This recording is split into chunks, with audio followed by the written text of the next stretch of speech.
بسم اللہ الرحمن الرحیم۔ السلام علیکم ورحمۃ اللہ وبرکاتہ۔ اللہ کو جھٹلانا اور برا بھلا کہنا۔ رسول اللہ صلی اللہ علیہ وسلم نے ارشاد فرمایا، اللہ سبحانہ تعالی ارشاد فرماتے ہیں کہ ابن آدم نے مجھے جھٹلایا ہے اور یہ اس کے لیے مناسب نہ تھا، اور ابن آدم نے مجھے گالی دی اور یہ حق بھی اسے حاصل نہ تھا۔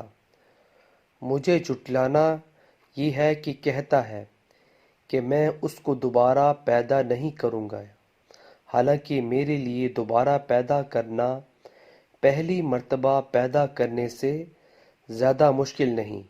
اس کا مجھے گالی دینا یہ ہے کہ کہتا ہے کہ اللہ نے اپنا بیٹا بنایا ہے، حالانکہ میں ایک ہوں، بے نیاز ہوں، نہ میری اولاد ہے اور نہ میں کسی کی اولاد ہوں، اور نہ کوئی میرے برابر ہے۔ اللہ اکبر۔ صحیح بخاری کی حدیث ہے۔ سو ویورز، ویڈیو کو آگے شیئر کریں۔ جزاک اللہ۔ السلام علیکم ورحمۃ اللہ وبرکاتہ۔